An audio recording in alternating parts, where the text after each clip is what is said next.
السلام علیکم ورحمۃ اللہ وبرکاتہ۔ وعلیکم السلام ورحمۃ اللہ وبرکاتہ۔ کیا حال ہے سب کا؟ الحمدللہ۔ تو تیار ہیں آپ لوگ پھر؟ گڈ۔ گھر جانے کے لیے یا پڑھنے کے لیے؟ آج ویکنڈ بھی ہے نا؟ کتنے لوگ ٹریول کر رہے ہیں؟ ہاتھ کھڑا کریں۔ اتنے زیادہ؟ تو آپ ہر ہفتے چل پڑتے ہیں، بہت ہمت ہے آپ کی۔ اگر بہت ضرورت نہ ہو تو ہر ہفتے نہیں ٹریول کرنا چاہیے، اس وقت کو آپ اور زیادہ اسٹڈیز میں اپنے کام میں گزار سکتے ہیں۔ میں اپنے پی ایچ ڈی کے 4 سال میں صرف ایک دفعہ گھر آئی تھی، ٹریول کیا تھا، اور میرے ہسبینڈ ایک دفعہ بھی نہیں آئے تھے، باقی سارا وقت پڑھائی میں۔ کچھ کرنا ہو تو پھر قربانیاں دینی پڑتی ہیں، ٹھیک ہے؟ چلیے ٹھیک ہے، آج ہم انشاءاللہ پڑھیں گے سیدہ حلیمہ سعدیہ کے بارے میں۔ کون تھی وہ؟ حضور صلی اللہ علیہ وسلم کی رضائی ماں، جنہوں نے آپ کو دودھ پلایا تھا، ٹھیک ہے؟ نحمدہ ونصلی علی رسولہ الکریم، اما بعد فاعوذ باللہ من الشیطان الرجیم، بسم اللہ الرحمن الرحیم، رب اشرح لی صدری ویسر لی امری واحلل عقدۃ من لسانی یفقہوا قولی۔ سیدہ حلیمہ سعدیہ رضی اللہ عنہا، امام کائنات کو دودھ پلانے والی۔ ان کا نام حلیمہ تھا، والد کا نام عبداللہ بن حارث بن شجنہ اور خاوند کا نام حارث بن عبد العزیٰ بن رفاعہ تھا۔ اسے حارث سودا کے نام سے بھی پکارا جاتا تھا، یہ سعدی نہیں ہے، لفظ سودا ہے، تو اس کو پیش کے ساتھ لکھ لیجیے۔ قریش کی خواتین بچوں کو جنم دینے کے بعد اپنے نو مولود کو دودھ پلانے کے لیے دیہاتوں میں رہنے والی دائیوں کے سپرد کر دیتی تھی، تاکہ بچہ صحت مند اور چوکس ہو، یعنی کھلی آب و ہوا میں، فریش ایئر میں۔ جب نبی صلی اللہ علیہ وسلم کی ولادت باسعادت ہوئی تو آپ کو دودھ پلانے کے لیے حلیمہ سعدیہ نے لے لیا، کیونکہ قبیلہ بنو سعد سے تھی اس لیے سعدیہ کہلائیں، ان کا نام سعدیہ نہیں تھا جیسے ہمارے عام طور پر نام سعدیہ رکھا جاتا ہے۔ اس سے حلیمہ سعدیہ پر خیر و برکت کی برسات ہونے لگی، اللہ تعالیٰ کی رحمت ان پر سایہ فگن ہو گئی اور ان کے گھر میں خیر و برکت کی بارش ہونے لگی۔ سیدہ حلیمہ آپ صلی اللہ علیہ وسلم کو دودھ پلاتی اور ان کی بیٹی شیماء بنت حارث گود میں اٹھاتی، یعنی وہ کھلاتی تھی۔ ایک دن شیماء نبی کریم صلی اللہ علیہ وسلم کو گود میں اٹھا کر گھر سے باہر چلی گئی، گرمی بہت زیادہ تھی، اس نے گھر سے جاتے ہوئے اپنی والدہ کو بتایا بھی نہیں۔ جب حلیمہ سعدیہ کو پتہ چلا تو ان کے پیچھے گئی، بیٹی کو اتنی شدید گرمی اور دھوپ میں نکلنے پر ڈانٹ پلائی، لیکن حلیمہ سعدیہ نے جب بیٹی سے حقیقت حال سنی تو وہ انگشت بدنداں رہ گئی۔ انگشت انگلی کو کہتے ہیں اور بدنداں دنداں دانت کو کہتے ہیں، یعنی کہ دانتوں میں انگلی دے لی، یعنی بہت حیرانی کا اظہار کیا۔ اس نے کہا، امی جان گھبرائیں نہیں، دل چھوٹا نہ کرے، میرے قریشی بھائی کو کچھ نہیں ہوگا، میں نے دیکھا ہے کہ ایک بدلی اس پہ سایہ فگن رہتی ہے، جس طرف یہ جاتے ہیں بدلی بھی اس طرف جاتی ہے، یعنی بادل کا سایہ ان کے اوپر رہتا ہے، سخت گرمی میں بھی ان کو چھاؤں نصیب ہوتی ہے، جب یہ ٹھہر جاتے ہیں تو بدلی بھی ٹھہر جاتی ہے۔ حلیمہ سعدیہ کے پاس چند بکریاں تھیں جنہیں چرنے کے لیے اپنی بیٹی کے ساتھ چراگاہ کی طرف بھیج دیں۔ جب بکریاں گھاس چر کر واپس آتی تو ان کے حوانے دودھ سے بھرے ہوتے، تھن یعنی حوانے کہتے تھن کو، جبکہ حلیمہ سعدیہ کی سہیلیوں کی بکریاں ویسے ہی بھوکی پیاسی واپس آتی۔ یہ بہت بڑے بڑے فرق تھے ان کے گھرانے میں اور باقی لوگوں کے، جس حالت میں وہ جاتی ویسی آتی۔ وہ اپنے چرواہوں سے کہتی کہ تم بھی اپنی بکریاں وہاں چرایا کرو جہاں حلیمہ سعدیہ کی بکریاں چرتی ہیں، لیکن حلیمہ سعدیہ کا خاوند حارث کہا کرتا تھا کہ ہماری حالت میں انقلاب اس بابرکت یتیم نونہال کی وجہ سے آئے، یعنی محمد صلی اللہ علیہ وسلم کی وجہ سے، اس کی وجہ سے ہمارے بھاگ جاگ اٹھے ہیں۔ اور یہ جو ہے نا خیر و برکت اور خوشحالی نے ہمارے گھر کی راہ دیکھ لی، یہ جملہ کچھ مناسب معلوم نہیں ہوتا، اس لیے میں نے اس کو کاٹ دیا۔ جب دودھ پلانے کی مدت ختم ہوئی، کیا مدت ہوتی ہے دودھ پلانے کی؟ 2 سال، تو حلیمہ سعدیہ نبی رحمت کو لے کر ان کی والدہ آمنہ بنت وہب کے پاس گئی اور بادل نخواستہ نبی رحمت کو ان کی والدہ کے سپرد کر دیا۔ واپس کرتے وقت چہرے پر غم کے آثار نمایاں تھے، ان کا دل نہیں چاہتا تھا کہ آپ کو جدا کرے، کیونکہ نبی رحمت کی وجہ سے حلیمہ سعدیہ کا گھر برکتوں کا گہوارہ بن گیا تھا۔ حلیمہ سعدیہ نے نبی رحمت صلی اللہ علیہ وسلم کی والدہ آمنہ بنت وہب سے التجا کی کہ اگر کچھ مزید مدت کے لیے بچے کو میرے پاس رہنے دیں تو اس کی صحت اور زیادہ اچھی ہو جائے گی، یہ میری مؤدبانہ التماس ہے، مجھے امید ہے کہ آپ میری التجا کو ضرور قبول کریں گی۔ جب نبی رحمت کی والدہ نے حلیمہ سعدیہ کی لجاجت کی طرف دیکھا تو اس پر ترس آ گیا اور نبی رحمت کو مزید کچھ مدت کے لیے ان کے سپرد کرنے پر راضی ہو گئی تو بچہ پھر واپس چلا گیا۔ حارث سودا اور ان کے خاندان کی خوشی اپنے بابرکت مہمان کو اپنے پاس رکھنے میں تھی۔ وہ اس لیے شاداں و فرحاں تھے کہ نبی رحمت کی وجہ سے ان کا گھر برکتوں اور خوشحالی کا گہوارہ بن گیا تھا۔ وہ آپ کو اپنے سے جدا نہیں کرنا چاہتے تھے۔ حارث سودا کا بیان ہے کہ نبی رحمت کے اوصاف کا احاطہ ممکن نہیں۔ اس کی بیٹی شیماء اپنے قریشی بھائی کو، قریشی بھائی اس لیے لکھا ہوا انہوں نے کیونکہ نبی صلی اللہ علیہ وسلم قریش سے تھے، اپنے حقیقی بھائی سے زیادہ ترجیح دیتی تھی، اس کے ساتھ زیادہ والہانہ انداز میں پیش آتی۔ شیماء اس کو لوری دیتے ہوئے یہ اشعار بھی پڑھا کرتی تھی: یا ربنا ابقی اخی محمدا حتی اراہ یافعا و امردا ثم اراہ سیدا مسودا واکبت اعادیہ معا والحسدا وآتہ عزا یدوم ابدا۔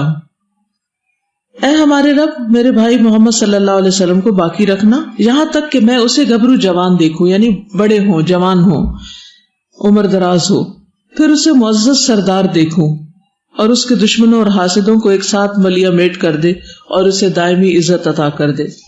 شیماء نے نبی رحمت صلی اللہ علیہ وسلم کے بارے میں یہ بھی کہا، یہ ان کے اپنے شعر ہیں: ھذا اخی لم تلدہ امی ولیس من نسل ابی وعمی فانمہ اللہم فیما تنمی۔ یہ میرا بھائی ہے، اگرچہ میری ماں نے اسے جنم نہیں دیا اور یہ میرے باپ اور چچا کی نسل سے بھی نہیں ہے، الہی اسے اپنے فضل و کرم سے پروان چڑھا۔ یعنی کہنے کا مطلب یہ ہے کہ وہ بھی ان سے بہت محبت کرتی تھی، یعنی نبی صلی اللہ علیہ وسلم سے، جو کہ ان کے رضائی بھائی تھے، دودھ شریک بھائی تھے۔ سینہ شک ہونے کا واقعہ: ایک دن حلیمہ سعدیہ کا بیٹا چند بکریاں لے کر گھروں کی پچھلی جانب گیا اور اس کے ساتھ نبی رحمت صلی اللہ علیہ وسلم بھی تھے۔ پھر وہ ہانپتا ہوا اپنے والدین کو آواز دینے لگا۔ اس کے والدین جلدی سے اس کی طرف گئے تاکہ معلوم کر سکے کہ کیا ہوا۔ اس نے بتایا کہ میں نے عجیب و غریب منظر دیکھا۔ دو شخص آئے، انہوں نے سفید رنگ کے کپڑے پہن رکھے تھے۔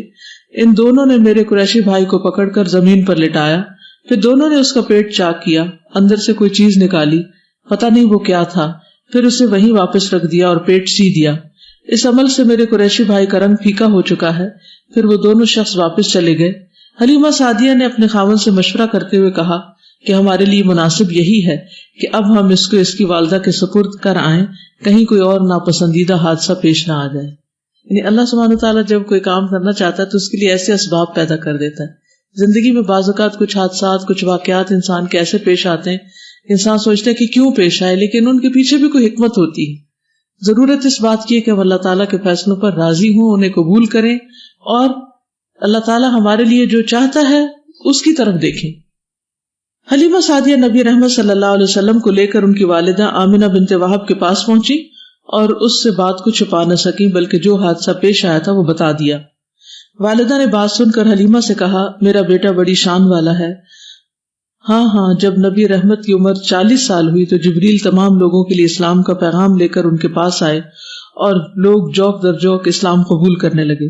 حلیمہ رضی اللہ عنہا کا اسلام قبول کرنا۔ تقریباً 50 سال بعد حلیمہ سعدیہ اپنی بیٹی شیماء کے ہمراہ رسول اللہ صلی اللہ علیہ وسلم کی خدمت میں حاضر ہوئی اور دونوں نے اسلام قبول کر لیا۔ رسول اللہ صلی اللہ علیہ وسلم نے ان دونوں کو خوش آمدید کہا اور بہت زیادہ عزت و تکریم کی۔ ابو داؤد میں ایک روایت منقول ہے، یہ روایت جو ہے یہ ضعیف ہے، لیکن بہرحال یہ روایت جو کیا لکھی ہے اس لیے پڑھ دیتی ہوں، جس میں ابو طفیل بیان کرتے ہیں کہ میں نے دیکھا کہ نبی کریم صلی اللہ علیہ وسلم جیرانہ میں گوشت تقسیم کر رہے ہیں۔ میری اس وقت لڑک پن کی عمر تھی، میں اونٹ کا گوشت اٹھائے ہوئے تھا۔ میں نے دیکھا کہ خاتون نبی کریم صلی اللہ علیہ وسلم کے قریب گئی تو آپ نے زمین پر اپنی چادر بچھا دی اور وہ خاتون اس پر بیٹھ گئی۔ میں نے پوچھا کہ یہ خاتون کون ہے؟ مجھے بتایا گیا کہ نبی رحمت کی رضائی ماں ہے۔ بہرحال واقعہ ضعیف ہے، لیکن یہ جو بات ہے وہ الگ ہے کہ انہوں نے اسلام قبول کر لیا تھا۔ اللہ سبحانہ وتعالیٰ نبی کریم صلی اللہ علیہ وسلم کو دودھ پلانے والی سیدہ حلیمہ سعدیہ اور آپ کو گود کھلانے والی سیدہ شیماء پر اپنی رحمت کی برکھا برسائے، آمین یا رب العالمین۔ اب یہ کتاب کا نام ہے حیات صحابیات کے درخشاں پہلو۔ تو ہو سکتا ہے آپ کے ذہن میں یہ سوال پیدا ہو کہ حلیمہ سعدیہ کی زندگی کا کیا درخشاں پہلو ہے، انہوں نے کیا کارنامہ انجام دیا تھا؟ تو کوئی ہے درخشاں پہلو؟ درخشاں مطلب چمکدار، یعنی کسی بھی خاتون کی زندگی کا درخشاں پہلو کیا ہو سکتا ہے؟ اس وقت جب وہ میدان جنگ میں جا کے تلوار اٹھا کے کچھ لوگوں کو ختم کر دے، ایک عورت کی زندگی کا درخشاں پہلو کیا ہو سکتا ہے؟ جی بچوں کی اچھی تربیت کرے. عام طور پر ہم عورت کے اس رول کو کوئی اہمیت نہیں دیتے، حالانکہ یہ ایک ایسی جاب ہے جو 24/7 ہے، جس میں کسی وقت بھی چھٹی نہیں. ہر جاب میں چھٹی ہوتی ہے لیکن ماں کو کبھی چھٹی نہیں ہوتی. اس کا دھیان ہمیشہ اپنے بچے کی طرف لگا رہتا ہے، وہ عمر کے جس بھی حصے پہ پہنچ جائے. تو یہ بہت بڑا درخشاں پہلو ہے. سازا میں یہی سوچ رہی تھی کہ ان کی زندگی کا درخشاں پہلو یہ ہے کہ انہوں نے اتنی کیئر کے ساتھ اور شفقت کے ساتھ نبی صلی اللہ علیہ وسلم کو دودھ پلایا. اللہ تعالیٰ نے ان کے لیے یہی رول لکھا ہوا تھا، اور یہ بہت بڑا رول جی. تو جو رول ان کو ملا تھا وہ اس رول میں ہی، ظاہر ہر بندہ اپنے رول سے ہی ہے نا اس کا امتحان. بچے کی جو ابتدائی تربیت ہوتی ہے وہ ساری زندگی میں ایک بہت بڑا رول پلے کرتی ہے. ابتدائی سالوں میں بچے کے ساتھ جو معاملہ کیا جاتا ہے وہ بہت اہم ہوتے ہیں. اللہ میں ایک بلی ہے، اس نے بچے دیے چھوٹے چھوٹے. تو وہ بلی جب ہاسٹل چل رہا ہوتا ہے تو وہ کم آتی ہے ہماری طرف، لیکن جب چھٹیاں ہو جاتی تو پھر وہ ہماری کھڑکی پہ آ کے بیٹھ جاتی، اور بعض اوقات تو کھڑکی کو دھکا دے کے اندر بھی آ جاتی. تو بہرحال اس کے بچے ہوئے اور 4 بچے. اب بچے کافی بڑے بڑے بھی ہو گئے ہیں، لیکن میں مسلسل مشاہدہ کرتی رہی ہوں اس کا جب سے وہ بچے پیدا ہوئے ہیں کہ وہ ہر وقت بچوں کے ساتھ ہوتی، ہر وقت بچوں کے ساتھ ہوتی، اور کبھی ان کے ساتھ کھیل رہی ہوتی ہے، کبھی لیٹی ہوتی ہے اور اس کا دودھ پی رہے ہوتے ہیں، کبھی وہ کہیں لے جا رہی ہوتی ہے ان کو. پھر وہ 7 گھروں میں بلی پھر آتی ہے نا، تو پھر بیچ میں سے غائب ہو جاتی ہے. پھر مجھے سمجھ آتی ہے کہ وہ ان کو لے کے کسی اور ٹھکانے پہ گئی ہوئی ہے. اس کا اصل ٹھکانہ تو یہی ہے، لیکن وہ 7 گھروں میں پھر آ کے پھر واپس ادھر لے کے آتی. تو اس سے میں نے بہت کچھ سیکھا. میں نے کہا کہ ایک جانور جو ہے وہ اپنی ذمہ داری کو اتنا شدت سے پورا کر رہا ہے، اتنا زبردست طریقے سے کہ اب اچھے بھلے بڑے ہو گئے. اگر وہ ان بچوں کو الگ بھی کر دیا جائے تو میرا نہیں خیال انہیں ماں کی ضرورت ہے، وہ انڈیپینڈنٹ پل سکتے ہیں، لیکن ابھی بھی وہ ان کے ساتھ ہوتی. وہ جدھر جاتے ہیں ان کے پیچھے جا رہی ہوتی ہے، کبھی ان کو دیکھ رہی ہوتی ہے، وہ کھیل رہے ہوتے ہیں، کبھی کچھ کر رہے ہوتے ہیں. تو اس میں ہمارے لیے سیکھنے کی بہت بڑی بات ہے، خاص طور پر جب بچے چھوٹے ہوں تو وہ ماں کو نظر آتے رہنے چاہیے، ماں کو ان سے نظر نہیں ہٹانی چاہیے. بڑے بھی ہو جائیں تو ماں کے اندر اس کا احساس رہنا چاہیے، لیکن خصوصاً جب بچے چھوٹے ہوں. جو محبت ماں دے سکتی ہے کوئی اور نہیں دے سکتا. اور یا پھر حلیمہ سعدیہ کی طرح کوئی دوسری ماں ہو کہ جو بچے کی صحیح معنی میں تربیت کر رہی ہو. کیونکہ عربوں کے ہاں تو ایک کسٹم تھا، ایک رواج تھا، اور اس کی وجہ یہ تھی کہ مکہ خاص طور پر ایک ایسی جگہ تھا جہاں پورے عرب سے قبائل آتے تھے، اور اب تو پوری دنیا سے آتے ہیں، اور ہر طرف سے وائرس لے کے آتے ہیں، ہر طرف سے جراثیم لے کر آتے ہیں. اور مکہ کے جو آب و ہوا ہے اس وجہ سے عموماً اس میں بیماریاں بہت ہوتی ہیں. یعنی حرم کے جو امام ہیں ان کے بارے میں بھی معلوم ہوا، مکہ کے رہنے والوں کے بارے میں باقاعدہ وہ ویکسینیشن کراتے رہتے ہیں، اور کچھ لوگ ہربل علاج کرتے رہتے ہیں. جدہ میں رہنے والی ایک بچی نے مجھے بتایا کہ وہ جب حج کا موسم شروع ہونا تھا اس سے پہلے ہی وہ ہر روز لہسن کھانا شروع کر دیتے ہیں تاکہ ان کے جسم میں اتنی امیونٹی ہو جائے کہ وہ وائرسز ان پہ اثر انداز نہ ہو. تو مکہ کے اندر یہ مسئلہ صرف آج نہیں ہے، یہ ہمیشہ سے ہو سکتا ہے، کیونکہ ہر طرح کے لوگ آتے ہیں. وہ اللہ کا گھر ہے، کھلا ہے ہر ایک کے لیے، صحت مند کے لیے بھی، بیمار کے لیے بھی، سب کا حق ہے اس میں جانے کا. لہٰذا جو بچے مکہ میں پیدا ہوتے پھر ان کو کہاں بھیج دیا جاتا؟ باہر دور دراز علاقے میں. تو ان کا یہ علاقہ جو ہے، یہ حلیمہ سعدیہ کا علاقہ، یہ طائف کی طرف تھا جو ایک پرفضا مقام ہے صحت کے اعتبار سے، پہاڑی علاقہ بھی ہے اور آب و ہوا بھی اس کی اچھی ہے. پھر قبیلہ بنو سعد جو تھا ان کی زبان بہت فصیح و بلیغ تھی. اللہ سبحانہ وتعالیٰ نے آپ کے لیے جو قبیلہ چنا کہ جو آپ کی پرورش کرے وہ عرب بھر میں فصاحت و بلاغت کے اعتبار سے مشہور تھا. تو بچے کی جو لینگویج فارمیشن ہے یہ بھی بالکل ابتدا میں ہو جاتی. اسی لیے بچوں کے ساتھ کبھی توتلی زبان میں نہیں بولنا چاہیے. اگر وہ بولے بھی تو جواب نہ دیں اس زبان میں، آپ بالکل درست بولیں، ان کی نقل نہ اتاریں، ان پر ہنسے نہیں، کیونکہ بچہ اسی کے مطابق ریئیکٹ کرے گا جس طرح آپ اس کے ساتھ معاملہ کریں. اگر آپ توجہ، کیئر اور محبت کا کریں گے تو وہ بھی آپ سے محبت ظاہر کرے گا.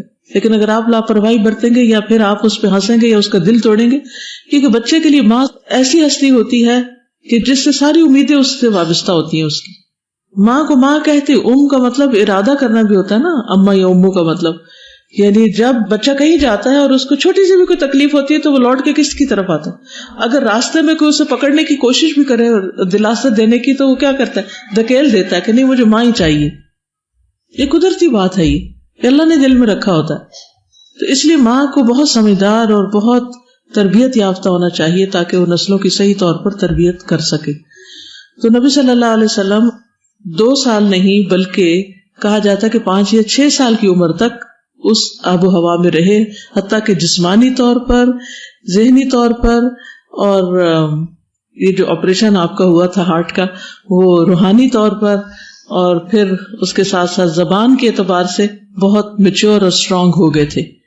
اور پھر اس کے بعد آپ واپس مکہ لائے گئے. یہاں آپ کچھ کہنا چاہیں تو کہہ سکتے ہیں، ورنہ کچھ باتیں میں اور بھی ایڈ کروں گی ان کے قبیلے کے بارے میں. جی. یہاں ان کی فیملی کا پتہ چل رہا ہے کتنے ریئلسٹک لوگ تھے کہ ان کو اگر آپ صلی اللہ علیہ وسلم کی وجہ سے فائدے پہنچ رہے تھے تو یہ نہیں کہہ رہے تھے کہ ہماری وجہ سے یہ ہو رہا ہے، لیکن ان کو ہی کریڈٹ دے رہے تھے. بالکل. اور استاذہ مجھے یہ پتہ چل رہا تھا، پتہ نہیں کہ میں نے پڑھا تھا کیا کچھ جو یہ لے کے جاتی تھی تو پیسوں کے عوض لے کے جاتی تھی. تو رسول اللہ صلی اللہ علیہ وسلم تو یتیم تھے، تو پھر حلیمہ سعدیہ نے ان کو گود لیا تھا، مطلب کوئی اور لینے پہ تیار نہیں تھا. بالکل. ایک یہ بات، اور ایک دفعہ ہم لوگ واک کرتے، میں میری بہن اور ابو تھے نا، اس کی چھوٹی سی بیٹی تھی، ابو نے اٹھائی ہوئی تھی تو کتا آ گیا نا، تو وہ آیا تو وہ دوڑ دوڑ کے اپنی ماں کے پاس جائے. اتنی مجھے ہنسی آئی، میں نے کہا یہ چھوٹی ہے شاید اس کو سمجھ نہیں کہ اگر کتا آ بھی جائے تو ابو زیادہ سیف ہے، لیکن وہ ابو کو چھوڑ کے اپنی ماں کے پاس. بالکل. السلام علیکم. وعلیکم السلام. Ustaza, we learned that Rasulullah sallallahu alaihi wasallam stayed there until he was 6 years old, and you said he became strong mentally, spiritually, physically. But if you look at society now, people wait to do tarbiyat of their children after that age has already passed. So it just shows that we're supposed to start working on our kids from a very young age. بالکل. تربیت تو ماں کے پیٹ سے شروع ہوتی. السلام علیکم. وعلیکم. یہاں پہ جیسے حلیمہ سعدیہ کے بارے میں بتایا گیا اور ان کا سارا پراپر وے کس طرح سے انہوں نے ان کی پرورش کی اور سارا، لیکن آج کل ہم اپنی سوسائٹی میں دیکھتے ہیں تو ایک فیشن بن گیا ہے کہ عورتوں نے باہر نکلنا ہے، کام کرنا ہے اور میڈ کے حوالے کر دیتے ہیں اپنے بچوں کو. تو ان کی کیسے پرورش ہوگی، ان کی شخصیت کیسے اچھی بن سکتی ہے؟ اس لحاظ سے مائیں بالکل بھی اس چیز پہ فوکس نہیں کر رہی ہیں اور وہ ایک آنر فیل کرتی ہے اس چیز میں کہ ہم ورکنگ وومن ہیں. یہ کہنا کوئی پسند ہی نہیں کرتا آپ کے ہاؤس وائف ہیں. ایک خاتون کا سب سے زندگی کا درخشاں پہلو یہ ہو سکتا ہے کہ وہ اپنے بچوں کی صحیح تربیت کرے یا تربیت کا صحیح انتظام کرے، پھر اس کے بعد کچھ اور کرے. اللہ تعالیٰ عورت سے یہ نہیں پوچھے گا اس نے کیا کیا کام کیے، وہ یہ ضرور پوچھے گا کہ اس نے اپنے بچوں کی تربیت کیسی کی. One of the major things that I have learned is کہ ماں کی جو وہ ہوتی ہے نا قدر، وہ ہاسٹل میں رہ کے آتی ہے. یعنی ہم اپنی ماں کو اتنا زیادہ فار گرانٹیڈ لیتے ہیں، اتنا زیادہ فار گرانٹیڈ لیتے ہیں کہ یعنی انڈرسٹوڈ سی بات ہے، اماں کر دیں گی، اماں ہے تو ہو جائے گا. لیکن ہاسٹل میں رہنے کے بعد آپ کو قدر ہوتی ہے کہ اماں کیا چیز ہے. یعنی اللہ تعالیٰ نے جو درجہ دیا ہے یہ کسی وجہ سے دیا ہے. ان کے پیروں کے نیچے جنت کسی وجہ سے رکھی ہے، صرف ایسے نہیں کہ اماں ہے. لیکن that is the most amazing thing for me کہ to know the real value of your mother you need to know that the sacrifices she does for you, everything that a mother has done for her kid, it's all being rewarded by Allah Ta'ala. بالکل. استاذہ اس دن بات ہو رہی تھی نا کہ اللہ تعالیٰ نے اپنے گھر کے لیے وہ مقام کیوں چوز کیا جو نہایت گرم اور اس طرح کا ہے. تو اللہ کی حکمتیں ویسے تو بہت ہی ہوں گی، لیکن ایک بات جو یہ سمجھ میں آتی ہے کہ اتنے سارے وائرسز اور جرمز تو گرمی سے ہی مر جاتے ہیں، تو اگر کوئی ٹھنڈا اور پرفضا مقام ہوتا تو اور زیادہ لوگ بیمار ہوتے. سازا اس نے مجھے وہ پچھلا والا چیپٹر یاد کرا دیا جو ہم نے حضرت شیماء کے بارے میں پڑھا تھا. 413 پیج پہ بہت خوبصورت لیسنز اس میں سے نکلے تھے. تو بس میں سب سے یہ ریکویسٹ کرنا چاہتی تھی کہ اپنے وہ والے نوٹس بھی ضرور دیکھ لیں، اس میں بہت خوبصورت چیزیں ہم نے نکالی. اصل میں وہیں پر ایک چٹ پڑی ہوئی تھی میری کہ جس میں کہا تھا کہ حضرت شیماء کی زندگی کا درخشاں پہلو کیا، انہوں نے کیا کارنامہ کیا تھا کہ ان کا یہاں واقعہ بیان کیا گیا ہے. تو اس سے مجھے خیال آیا کہ اس سوال کا جواب آج دے دوں. کہنا چاہوں گی، میرا خیال ہے کہ ایک عورت کے لیے کسی بچے کی پرورش کرنا بہت بڑا جہاد ہے، اسپیشلی بچہ اگر اس کا اپنا نہ ہو، بہت مشکل کام ہے. بالکل بالکل صحیح کہا آپ نے. یہ تو بڑا اہم پہلو آپ نے یاد دلایا. یعنی اپنا بچہ پالنا بھی مشکل ترین کام ہے، لیکن اگر بچہ اپنا نہ ہو کسی اور کا ہو تو واقعی بہت بڑا جہاد ہے. السلام علیکم استاذہ. میں یہ کہنا چاہوں گی کہ علیمہ سعدیہ کی وجہ سے جو فضل بہت زیادہ ہو رہے تھے، ہم ان کی سنسیئرٹی بھی تو اور فکر بھی تو چیک کریں کہ وہ کتنی فکر مند ہوئی تھی جب ان کی بیٹی ان کو لے کر باہر گئی تھی اور دھوپ کی وجہ سے تو کتنی پریشان ہوئی تھی اور آگے ان کو ڈانٹ وغیرہ پہ لائی تھی. مطلب ان کی فکر دیکھیں. حالانکہ وہ یہ بھی سوچ سکتی تھی کہ بھی چلو یہ تو بچہ لے کے میں نے پال رہی ہوں، اس طرح ہوں. کون سا اس کے ماں باپ دیکھ رہے ہیں. بالکل صحیح. شق صدر کا واقعہ جو صحیح مسلم میں آتا ہے، انس بن مالک سے روایت ہے کہ رسول اللہ صلی اللہ علیہ وسلم کے پاس جبریل علیہ السلام آئے جبکہ آپ بچوں کے ساتھ کھیل رہے تھے.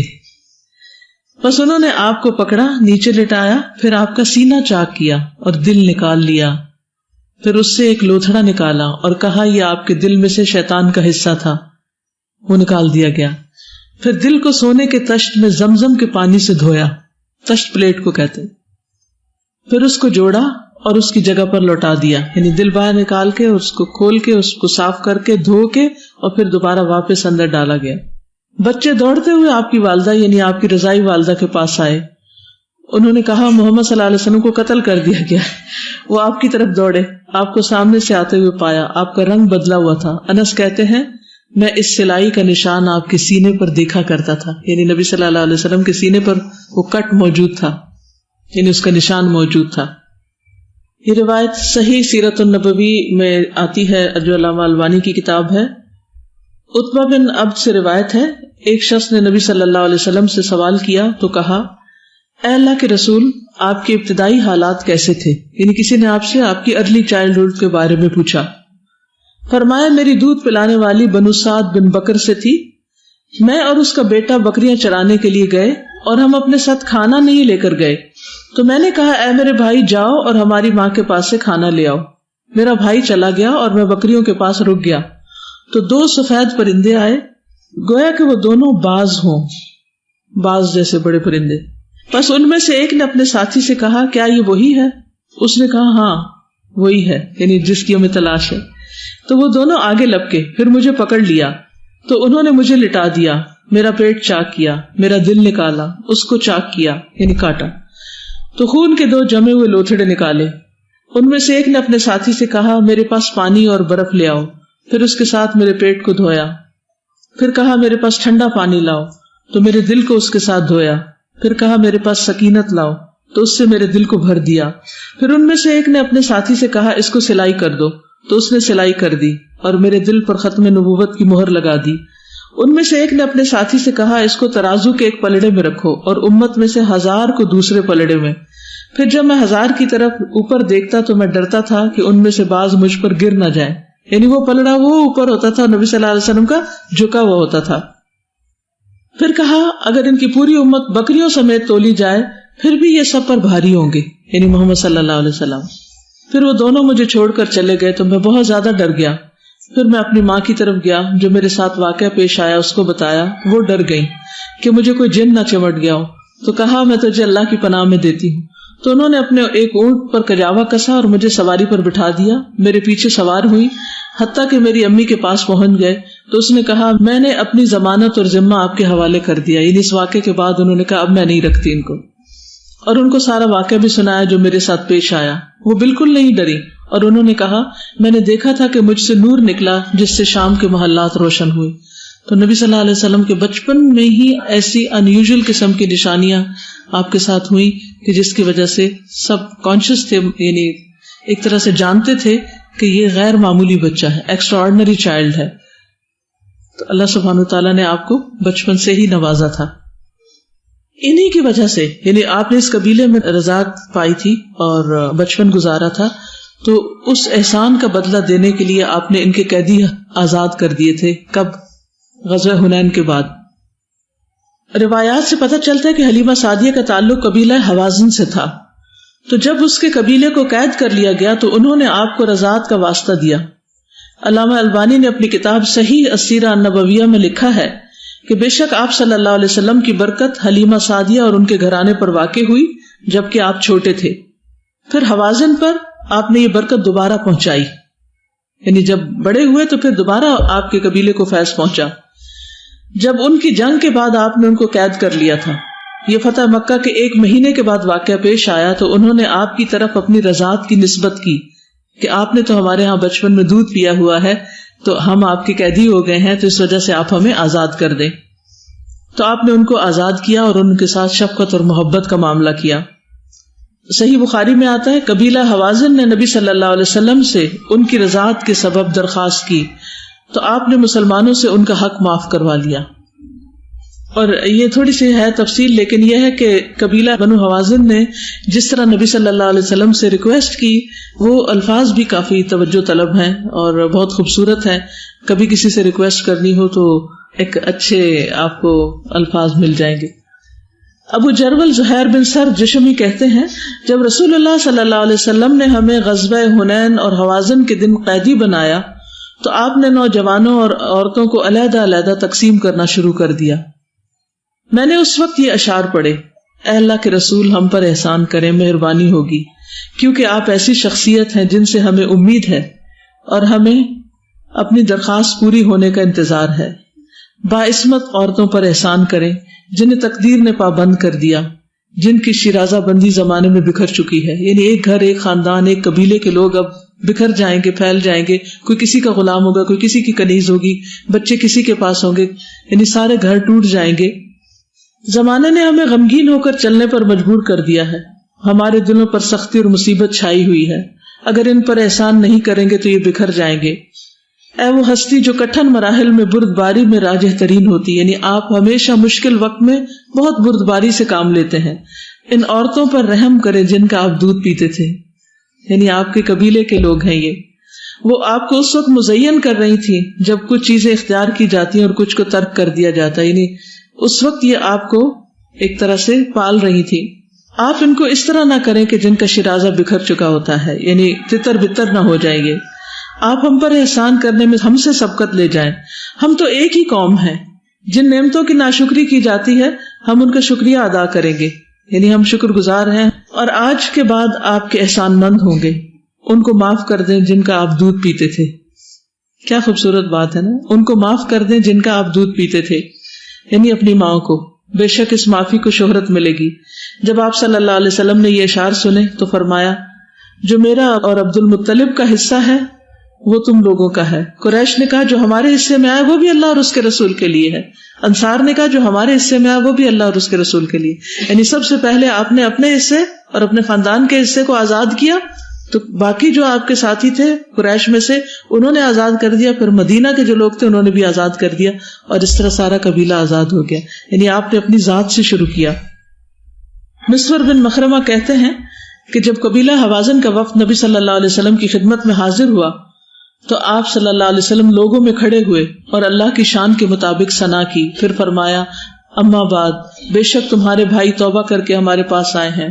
میں سمجھتا ہوں کہ ان کے قیدی انہیں واپس کر دیے جائیں، تو جو شخص تم میں سے خوشی سے واپس کرنا چاہے بس چاہیے کہ وہ کر دے، اور جو چاہے کہ انہیں ان کا حصہ ملے تو وہ بھی واپس کر دے، یہاں تک کہ ہمیں اللہ اس کے بعد سب سے پہلی جو غنیمت دے گا اس میں سے ہم اسے یہ حصہ لوٹا دیں گے.